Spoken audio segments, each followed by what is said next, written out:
요양병원의 복도는 언제나 소독약 냄새로 가득했습니다. 오후 3시, 연회 시간이 끝나갈 무렵이었죠. 간병사들은 저녁 준비로 바쁘게 움직이고 있었고 병실마다 텔레비전 소리가 희미하게 들려왔습니다. 민정은 휠체어 손잡이를 꽉 잡고 서 있었습니다. 2년째 식물인간 상태인 시어머니 수님이 의자에 기대어 앉아 있었죠. 눈은 반쯤 감겨 있고 입술은 살짝 벌어진 채로 말입니다. 호흡기 소리만이 규칙적으로 들려올 뿐이었습니다. 어머니, 민정의 목소리는 떨리고 있었습니다.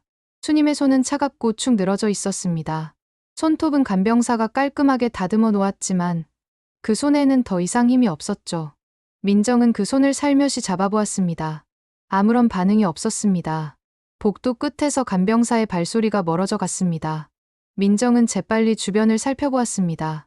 다른 병실에서는 가족들이 환자와 대화를 나누는 소리가 들려왔지만 이곳만은 고요했습니다. 민정은 수님의 담요를 무릎까지 덮어주고는 휠체어 뒤로 돌아섰습니다.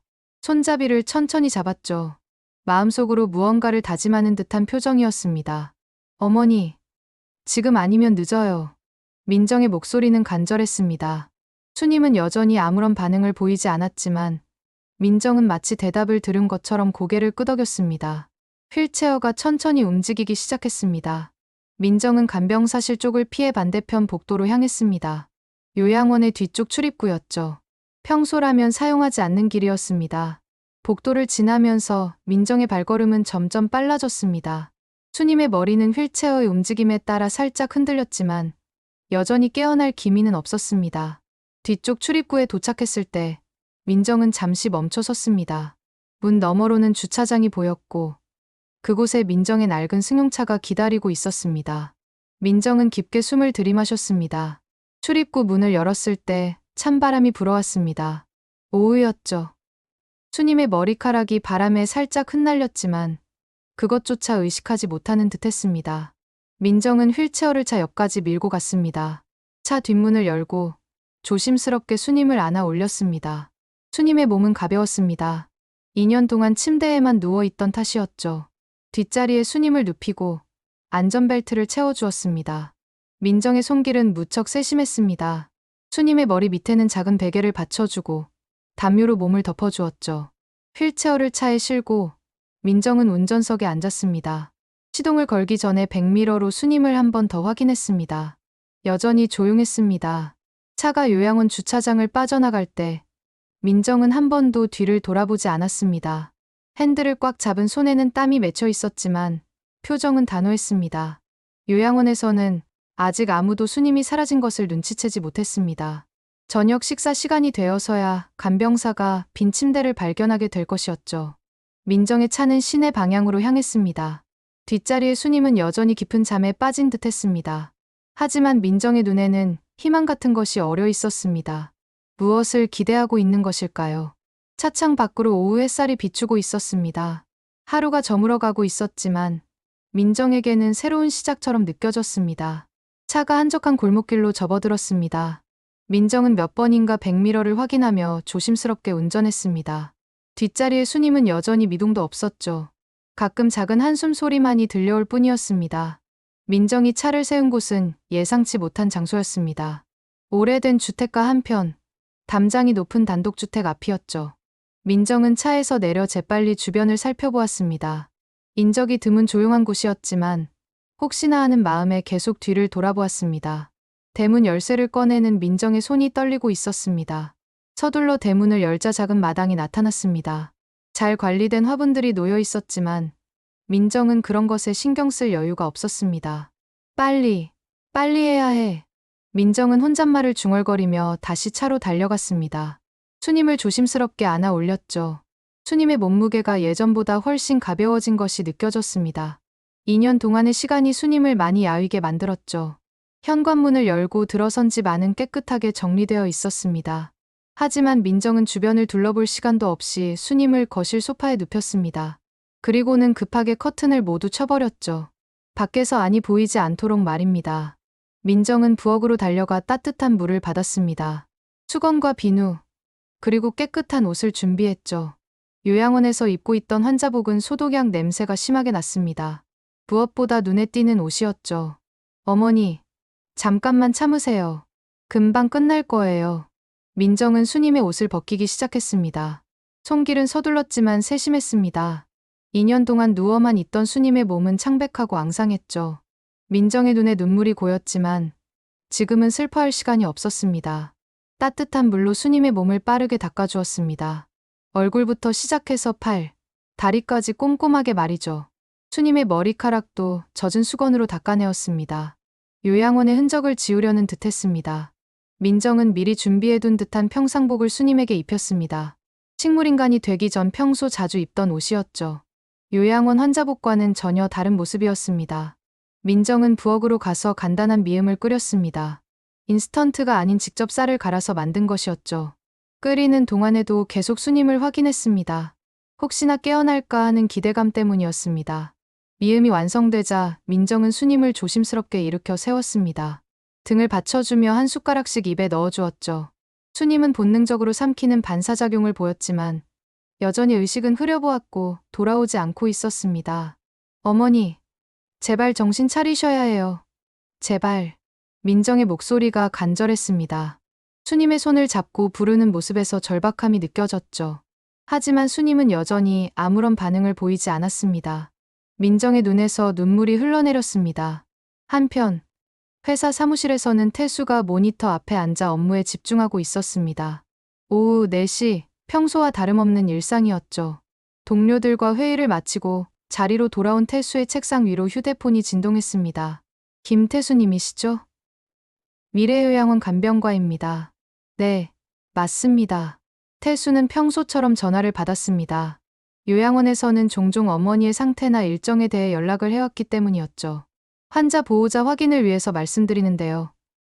혹시 오늘 어머님을 외출이나 외박 목적으로 모시고 나가셨나요? 태수의 눈썹이 살짝 올라갔습니다. 갑작스러운 질문이었죠. 아니요. 저는 회사에 있는데요. 왜 그런 질문을? 면회록을 확인해보니 오후 3시경 마지막 방문 기록이 있는데 지금 어머님이 병실에 계시지 않습니다. 다른 가족분이나 지인분이 혹시 모시고 나가신 건 아니세요? 태수가 자리에서 벌떡 일어났습니다. 주변 동료들이 고개를 돌려 쳐다봤지만 태수는 신경 쓸 겨를이 없었습니다. 면회록에 누구 이름으로 되어 있나요? 며느리분으로 기록되어 있습니다. 김민정 님이요. 태수는 전화를 급하게 컴퓨터를 끄고 가방을 챙겼습니다. 민정이 어머니를 데리고 나갔다는 것이었죠. 하지만 왜 자신에게 말하지 않고 그런 일을 했는지 이해할 수 없었습니다. 태수는 민정에게 전화를 걸었습니다. 신호음이 길게 울리다가 음성사서함으로 연결되었죠. 다시 걸어도 마찬가지였습니다. 태수의 얼굴에 걱정과 당황이 스며들었습니다. 태수는 회사에서 급히 나와 차에 올라탔습니다. 요양원에서 온 전화가 계속 머릿속에 맴돌았죠. 민정이 어머니를 데리고 나갔다는 것. 그리고 지금 그들이 어디에 있는지 모른다는 것. 요양원에 도착한 태수는 간병과 직원과 면회록을 확인했습니다. 오늘 오후 2시 반에 민정이 방문한 기록이 남아 있었죠. 서명도 분명히 민정의 것이었습니다. 보통은 외출이나 외박 신청서를 미리 제출하셔야 하는데요. 오늘은 그런 절차 없이 그냥 나가신 것 같습니다. 간병사의 설명을 들으며 태수의 얼굴이 점점 어두워졌습니다. 민정이 왜 그런 일을 했는지 전혀 이해할 수 없었죠. 어머니가 있던 병실을 확인해 보니 정말로 비어 있었습니다. 침대는 깔끔하게 정리되어 있었고 평소 어머니가 사용하던 휠체어도 없었죠. 저희가 곧 경찰에 신고할 예정입니다. 환자분의 안전 때문에요. 간병사장의 말에 태수는 급해졌습니다. 경찰까지 나서기 전에 민정을 찾아야 했죠. 분명히 집에 있을 거라는 확신이 들었습니다. 아니, 있어야만 했죠. 집 앞 골목으로 들어서면서 태수는 평소와 다름없는 동네 풍경을 확인했습니다. 주차장에 차를 세우고 서둘러 현관문으로 향했죠. 민정아, 나 들어간다. 태수는 현관문 열쇠를 조용히 꺼냈습니다. 혹시 잠들어 있을까봐 깨우지 않으려는 듯 조심스럽게 문을 열었죠. 실내와도 소리 나지 않게 신었습니다. 평소보다 훨씬 조심스러운 움직임이었죠. 거실로 들어가면서 태수는 주변을 살펴보았습니다. 평소와 다름없이 정리되어 있었지만 아무도 보이지 않았습니다. 소파 위에는 민정이 평소 덮던 담요가 그대로 있었죠. 태수는 부엌으로 가서 서랍을 열었습니다. 그리고 그 안에서 긴 과도를 하나 꺼냈죠. 날카로운 칼날이 조명에 반사되어 차갑게 빛났습니다. 칼을 등 뒤로 숨긴 채 태수는 안방으로 향했습니다. 민정아, 어머니, 계세요? 발걸음을 최대한 조용히 하며 문 앞에 섰죠. 문틈으로 살짝 안을 들여다봤습니다. 방 안은 조용했습니다. 커튼이 쳐져 있어서 어둡기도 했죠. 태수는 천천히 문 손잡이를 돌렸습니다. 방문이 살짝 열리자 태수는 더욱 조심스럽게 안을 들여다봤습니다. 침대도 확인하고 구석진 곳도 살펴봤죠. 아무도 없는 것 같았습니다. 태수는 칼을 꽉 쥐고 작은 방 앞으로 발걸음을 옮겼습니다. 한 걸음, 두 걸음씩 조심스럽게 전진했죠. 심장이 빠르게 뛰고 있었습니다. 작은 방 문 앞에 선 태수가 사람의 인기척을 느끼며 이 방에 있다는 걸 확신하는 듯 문을 여는 바로 그 순간이었습니다. 김태수, 손들어. 갑자기 방 안 곳곳에서 사람들이 튀어나왔습니다. 옷장 뒤 커튼 뒤에서 사복을 입은 형사들이 일제히 나타났죠. 뭡니까? 태수가 깜짝 놀라 뒤로 물러서려 했지만 이미 늦었습니다. 뒤쪽에서도 경찰관들이 나타나 퇴로를 막고 있었죠. 칼 떨어뜨려. 지금 당장. 주임 형사가 큰 소리로 외쳤습니다. 태수의 손에 들린 과도를 보고 있었죠. 이건 그냥. 태수가 변명하려 했지만 여러 명의 경찰관들이 동시에 달려들었습니다. 칼이 바닥에 떨어지며 쨍그랑 소리를 냈죠. 김태수, 지금 이 시간부로 당신을 살인교사 및 살인죄로 긴급 체포한다. 태수는 바닥에 엎드린 채 제압당했습니다. 수갑이 차가운 느낌으로 손목에 채워졌죠. 형사의 말에 태수의 얼굴이 창백해졌습니다. 어떻게 알았을까요? 이게 무슨 말씀이세요? 저는 민정이랑 어머님을 찾으러. 김태수, 당신은 묵비권을 행사할 권리가 있으며 미란다 원칙을 고집하는 동안 태수의 머릿속은 복잡했습니다. 두 사람은 대체 어디로 사라진 것일까요? 그는 어디서부터 잘못된 건지 혼란스러워하고 있었습니다. 민정이와 어머니는 어디 있어요? 그건 당신이 더 잘 알 것 같은데. 형사가 차갑게 말했습니다. 바로 그때 현관문이 열리는 소리가 들려왔습니다. 휠체어가 굴러가는 소리와 함께 누군가가 집 안으로 들어오고 있었죠. 형사들과 태수 모두 긴장한 채 현관 쪽을 바라봤습니다. 현관에서 들려오는 휠체어 소리가 점점 가까워졌습니다. 거실로 향하는 발걸음과 함께 익숙한 목소리가 들려왔죠. 어머니, 조심하세요. 민정의 목소리였습니다. 태수는 바닥에 엎드린 채로 목을 돌려 현관 쪽을 바라봤죠. 형사들도 긴장한 채 그 방향을 주시하고 있었습니다. 휠체어가 거실로 들어왔습니다. 민정이 뒤에서 밀고 있었고 휠체어에는 수님이 앉아 있었죠. 고개를 떨궈놓고 있는 모습은 평소와 다름없어 보였습니다. 민정은 집 안에 경찰들이 가득한 것과 태수가 수갑이 채워진 채 바닥에 누워있는 모습을 보고도 침착했습니다. 마치 이 모든 상황을 예상하고 있었던 것처럼 말이죠. 바로 그때였습니다. 휠체어에 앉아있던 수님이 움직이기 시작했죠. 처음에는 손가락이 살짝 떨렸습니다. 그 다음에는 어깨가 움직였죠. 모든 사람들의 시선이 수님에게 집중되었습니다. 수님이 천천히 고개를 들었습니다. 2년 동안 흐릿했던 눈에 선명한 의식이 돌아오고 있었죠. 어머니. 민정이 수님을 바라보며 조용히 불렀습니다. 하지만 이번에는 걱정이 아닌 안도의 표정이었죠. 수님은 휠체어에서 천천히 일어나기 시작했습니다. 다리에 힘이 들어가는 것이 보였죠. 2년 동안 식물인간이었던 사람이 갑자기 일어서고 있었습니다. 모든 사람들이 경악했습니다. 태수는 믿을 수 없다는 표정으로 수님을 바라봤죠. 형사들도 상황을 파악하지 못하고 있었습니다. 수님이 완전히 일어서서 태수를 내려다봤습니다. 그 눈빛에는 분명한 의식과 함께 차가운 분노가 담겨 있었죠. 수님은 떨리는 목소리로 입을 열었습니다. 2년 만에 처음 내는 목소리였죠. 어디까지가 네 계획이었니? 수님의 말에 태수의 얼굴이 더욱 창백해졌습니다. 어떻게 수님이 깨어난 것일까요? 그리고 무엇을 알고 있는 것일까요? 나도, 며느리도 포함이었니? 수님의 질문에 모든 사람들이 충격을 받았습니다. 태수는 입을 벌렸다 닫았다 하며 아무 말도 하지 못했죠. 민정은 수님의 손을 잡으며 눈물을 흘렸습니다. 드디어 진실이 밝혀지는 순간이었죠. 형사들은 이제야 사건의 전모를 이해하기 시작했습니다. 이것은 단순한 실종 사건이 아니었던 것이죠. 수님의 시선은 여전히 태수에게 고정되어 있었습니다. 2년 동안 들었던 모든 것을 기억하고 있다는 듯한 표정이었죠. 태수는 더 이상 변명할 수 없다는 것을 깨달았습니다. 모든 것이 드러난 순간이었죠. 수님의 날카로운 시선이 태수를 꿰뚫고 있었습니다. 바닥에 엎드린 태수는 더 이상 변명할 수 없다는 것을 깨달았죠. 어머니, 무슨 말씀을? 태수가 떨리는 목소리로 말했지만 수님의 표정은 차갑기만 했습니다. 2년 전 그날, 가족 여행이라고 했지. 수님의 목소리에는 분노와 절망이 섞여 있었습니다. 형사들이 더욱 집중해서 듣기 시작했죠. 산길에서 갑자기 브레이크가 고장 났다고 했어. 하지만 그건 거짓말이었지. 수님의 눈에서 눈물이 흘러내렸습니다. 그날의 기억이 생생했죠. 미리 브레이크를 조작해놨던 거야. 아버지를 죽이고, 나도 죽이려고. 태수의 얼굴이 새하얗게 변했습니다. 어떻게 수님이 그 모든 것을 알고 있는 것일까요? 계획대로 아버지는 즉사했고, 나는 식물인간이 됐어. 수님이 휠체어를 바라보며 말했습니다. 2년 동안의 고통이 담긴 시선이었죠. 하지만 너는 기다렸지. 내 사망보험금이 2년 후에 만기가 되니까. 형사들이 서로 눈빛을 주고받았습니다. 드디어 동기가 드러나기 시작했죠. 그런데 2년이 다 되어가도 나는 죽지 않았어. 그래서 네가 직접 손을 쓰기로 하려던 거 내가 모를 줄 알았니?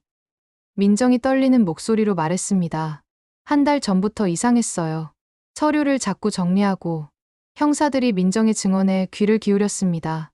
어머니 명의로 된 땅 문서들을 다 꺼내보더라고요. 그리고 적금 통장, 보험 서류까지. 민정의 목소리가 더욱 떨렸습니다. 태수가 고개를 들어 민정을 바라봤습니다. 계획이 들킨 순간이었죠. 누군가와 전화 통화하는 것도 들었어요. 어머니를 집으로 모셔와서 사고로 보이게 하겠다고. 민정이 수님의 손을 잡으며 말했습니다. 그때 깨달았어요. 어머니가 위험하다는 걸. 수님이 고개를 끄덕였습니다. 모든 것을 알고 있었던 것이죠. 그래서 어머니를 안전한 곳으로 모시고 경찰에 신고했어요. 민정이 눈물을 흘리며 말했습니다. 사실 어머니가 의식이 있으시다는 걸 몇 달 전부터 알고 있었어요. 눈빛으로 소통할 수 있었거든요. 형사가 놀란 표정으로 물었습니다. 그럼 왜 그동안 말씀하지 않으셨습니까? 남편 때문이었어요. 어머니가 깨어나셨다는 걸 알면 뭔가 이상한 짓을 할 것 같아서. 민정의 직감이 맞았던 것이죠. 어머니도 그걸 아셨어요. 그래서 저한테만 의식이 돌아왔다는 걸 보여주신 거예요. 수님이 천천히 민정을 바라보며 고개를 끄덕였습니다. 이 아이가 나를 지켜줬어. 형사가 태수를 바라보며 물었습니다. 김태수 씨, 이 모든 것이 사실입니까? 태수는 더 이상 부정할 수 없었습니다. 모든 증거가 자신을 향하고 있었죠. 다 거짓말이야. 당신 대체 뭡니까? 돈 때문에 가족을 죽이려 했다는 겁니까? 형사의 날카로운 추궁에 태수는 고개를 떨궜습니다. 수님이 아들을 바라보며 마지막으로 말했습니다. 정말 내 아들이 이럴 줄은. 수님의 목소리에는 깊은 절망이 담겨 있었습니다. 피보다 진한 가족의 정이 완전히 무너져 내린 순간이었죠. 형사들이 태수를 일으켜 세웠습니다. 수갑이 채워진 손목이 태수의 움직임을 제한했죠. 김태수, 계획적 살인 미수 윗살인, 음모 혐의로 정식 체포합니다. 주임 형사가 엄숙하게 선고했습니다. 태수가 경찰차로 끌려가다가 갑자기 발버둥치며 돌아섰습니다. 그리고 수님을 바라보며 소리쳤죠. 당신은 내 진짜 어머니도 아니잖아. 모든 사람들이 충격을 받았습니다. 무슨 뜻인지 이해할 수 없었죠. 내 친어머니는 내가 10살 때 암으로 죽었어. 그런데 아버지는 1년도 안 되어서 당신을 들였어. 태수의 목소리가 점점 커졌습니다. 어린 시절의 상처가 터져나오고 있었죠. 왜 아버지는 친어머니를 그렇게 빨리 잊어버렸어? 왜 나한테 새 어머니를 받아들이라고 했어? 수님의 얼굴이 슬픔으로 일그러졌습니다. 자신도 어쩔 수 없었던 상황이었지만 태수에게는 상처였던 것이죠. 매일 밤 친어머니 생각하면서 울고 있는데 아버지는 당신이랑 새로운 가정을 꾸리고 있었어. 태수의 눈에서 눈물이 흘러내렸습니다. 20년 넘게 억눌러왔던 감정이었죠. 민정이 놀란 표정으로 수님과 태수를 번갈아 바라봤습니다. 난 끝까지 인정하지 않으려고 했어. 당신을 어머니라고 부르는 것도, 가족이라고 생각하는 것도. 태수의 목소리에는 20년간 쌓인 상처가 담겨 있었습니다. 그런데 아버지는 자꾸 가족이 되라고, 어머니라고 부르라고 억지로 강요했어. 형사들도 이 상황의 복잡함을 이해하기 시작했습니다. 단순한 보험금 살인이 아니었던 것이죠. 그래서 아버지도 죽인 거야. 내 친어머니를 배신한 아버지를. 태수가 절규했습니다. 분노의 진짜 대상이 드러나는 순간이었죠. 그리고 당신에게 우리 집 재산 한 푼도 남기고 싶지 않았어. 당신이 누릴 모든 것을 다 빼앗아 오려 했는데 수님은 태수의 말을 들으며 조용히 고개를 숙였습니다. 자신이 그 아이에게 어떤 존재였는지 이해했죠. 당신은 우리 가족이 아니야. 아무리 시간이 지나도 태수가 마지막으로 외쳤습니다. 어린 시절부터 품어온 거부감이 한꺼번에 터져 나온 것이었죠. 태수가 경찰차에 태워져 사라져갔습니다. 끝까지 상처받은 아이의 눈빛이었죠. 형사들이 모두 떠나고 집에는 수님과 민정만 남았습니다. 민정이 수님을 부축했습니다. 두 사람은 서로 부둥켜 안고 오열했습니다. 어머니, 정말 힘드셨겠어요. 민정이 수님의 등을 쓰다듬어 주었습니다. 20년 동안 차가운 시선을 받으며 살아온 수님의 마음이 느껴졌죠. 나도 그 아이가 불쌍했어. 어머니를 잃고 얼마나 아팠을까. 수님의 목소리가 떨렸습니다. 태수를 미워할 수만은 없었죠. 하지만 나는 그냥 아버지를 사랑했을 뿐이야. 그 아이한테 새어머니가 되려고 했던 게 아니라. 민정이 수님의 손을 꽉 잡았습니다. 어머니는 잘못이 없어요. 사랑에는 죄가 없잖아요. 하지만 그 아이에게는 내가 침입자였나 봐. 수님이 쓴웃음을 지었습니다. 그렇지 않아요. 어머니는 20년 동안 그 사람을 아들처럼 돌봐주셨잖아요. 민정이 수님을 위로했습니다. 이제 정말 우리만 남았네. 수님이 민정을 바라보며 말했습니다. 네. 하지만 괜찮아요. 우리에게는 서로가 있으니까요. 민정의 말에 수님이 따뜻하게 미소 지었습니다. 주임 형사가 남겨진 두 사람을 바라보며 중얼거렸습니다. 정말 이 집엔 가족이 있었던 걸까? 하지만 수님과 민정은 여전히 서로를 꽉 안고 있었습니다. 6개월이 지났습니다. 수님과 민정이 함께 살기 시작한 지도 그만큼 시간이 흘렀습니다. 정말 가야겠니? 수님이 민정을 걱정스럽게 바라보며 물었습니다. 민정은 교도소 면회 신청서를 손에 들고 있었죠. 네. 마지막으로 해야 할 말이 있어요. 민정의 표정은 단호했습니다. 6개월 동안 생각해온 결심이었죠. 몸조리 잘해야 하는데 수님이 걱정스럽게 말했습니다. 괜찮아요, 어머니. 금방 다녀올게요. 민정이 수님의 손을 잡으며 안심시켰습니다. 혹시 마음이 흔들릴까봐 걱정이야. 수님의 솔직한 마음이었습니다. 6개월 전 그 끔찍한 일 이후로 민정이 많이 달라졌지만 여전히 걱정이 되었죠. 그런 일은 없을 거예요. 이제 정말 끝내려고 가는 거니까요. 민정이 헐렁한 코트를 입으며 말했습니다. 몸의 변화를 숨기려는 듯했죠. 교도소까지 가는 길은 생각보다 멀었습니다.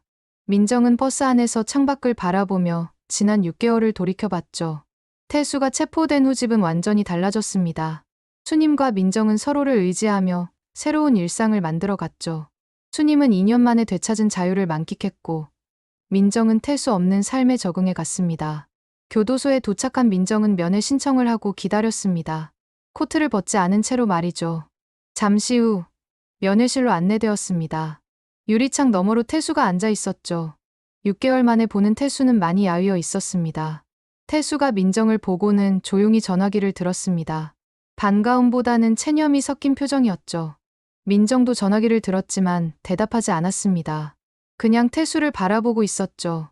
태수는 아무 말도 하지 않았습니다. 6개월 동안 기다려온 시간, 그리고 지금 민정의 차가운 표정을 보면서 무엇을 말해야 할지 모르겠다는 듯했죠. 이혼하려고 해요. 민정이 먼저 입을 열었습니다. 태수는 고개를 끄덕였습니다. 예상했던 일이라는 듯 담담했죠. 이혼 서류는 이미 준비했어요. 서명만 하면 돼요. 민정이 서류를 유리창에 대고 보여줬습니다. 태수는 서류를 바라보다가 조용히 고개를 끄덕였습니다. 거부하거나 애원하지 않았죠. 그리고 민정이 잠시 망설이더니 천천히 코트를 벗기 시작했습니다. 태수의 눈이 점점 커졌습니다. 민정의 배가 조금씩 드러나기 시작했거든요. 코트를 완전히 벗은 민정의 모습에 태수는 말을 잃었습니다. 분명히 불러온 배였죠. 당신 같은 사람, 우리 아이 인생에선 처음부터 없을 거예요. 민정이 배를 쓰다듬으며 차갑게 말했습니다. 태수는 한참 동안 민정의 배를 바라봤습니다. 그리고는 조용히 입을 열었죠. 아이, 건강하게 키워줘. 태수의 목소리에는 간절함이 담겨 있었습니다. 화내거나 요구하지 않고 그저 부탁하는 것뿐이었죠. 혹시 아이가 아빠에 대해 물어보면 멀리 있다고만 해줘. 태수가 애절하게 부탁했습니다. 민정은 아무 대답도 하지 않고 일어섰습니다. 서류 서명하세요. 민정이 마지막으로 말하고는 말없이 돌아섰습니다. 태수는 끝까지 민정의 뒷모습을 바라봤죠. 교도소를 나오면서 민정은 깊게 숨을 들이마셨습니다. 정말로 모든 것이 끝났다는 기분이었습니다. 8챕터 기적과 회복. 2년이 흘렀습니다. 수님은 마당에서 작은 아이와 함께 놀고 있었죠. 민정의 아들 준호였습니다. 이제 두 돌이 된 아이는 할머니를 따라 뒤뚱뒤뚱 걸어다니고 있었습니다. 준호야, 이리 와. 수님이 손을 벌리자 준호가 까르르 웃으며 달려왔습니다. 수님은 아이를 품에 안고 뺨에 뽀뽀를 해줬죠. 할머니가 제일 좋지? 준호가 응. 하고 대답하자 수님은 행복한 미소를 지었습니다. 이 아이가 있어서 집안이 얼마나 밝아졌는지 모르죠. 민정이 부엌에서 나와 두 사람을 바라봤습니다. 따뜻한 오후 햇살 속에서 어머니와 아들이 노는 모습이 평화로워 보였죠. 어머니, 준호 때문에 피곤하시죠? 무슨 소리야. 이 아이가 얼마나 기특한데. 수님이 준호를 무릎에 앉히며 말했습니다. 정말로 피곤해 보이지 않았죠. 법원에서 연락 왔어요. 민정이 편지를 들고 나왔습니다. 수님의 표정이 조금 굳어졌죠. 뭐래? 아버지 사망보험금이랑 재산 관련해서 최종 판결이 났다고 해요. 민정이 편지를 펼쳐보며 말했습니다. 태수가 계획적으로 범행을 저질렀으니까 보험금은 당연히 우리가 받게 됐대요. 수님은 복잡한 표정을 지었습니다. 남편의 죽음으로 받게 된 돈이었지만 기쁘지만은 않았죠. 그 돈으로 뭘 할까? 준호 교육비로 쓰면 되죠. 그리고 어머니가 하고 싶으신 일도 있으면. 나는 별로 하고 싶은 게 없어. 그냥 이렇게 사는 게 좋아. 수님이 준호를 보며 말했습니다. 정말로 만족스러워 보였죠. 문득 준호가 아빠 라고 외쳤습니다. 텔레비전에서 가족이 나오는 장면을 보고 한 말이었죠. 민정과 수님이 잠시 조용해졌습니다. 언젠가는 준호가 아빠에 대해 물어볼 때가 올 것이었죠. 준호야, 아빠는. 민정이 말을 시작하려 했지만 쉽지 않았습니다. 아빠는 멀리 있어요. 수님이 대신 대답해줬습니다. 태수가 부탁했던 그 말이었죠. 준호는 멀리? 라고 되물었지만 이내 다른 것에 관심을 돌렸습니다. 아직 어린 아이였으니까요. 저녁 식사 시간이 되었습니다. 세 사람이 함께 식탁에 앉았죠. 수님이 준호에게 밥을 떠먹여주고 민정이 반찬을 챙겨주는 모습이 자연스러웠습니다. 어머니, 정말 감사해요. 민정이 갑자기 말했습니다.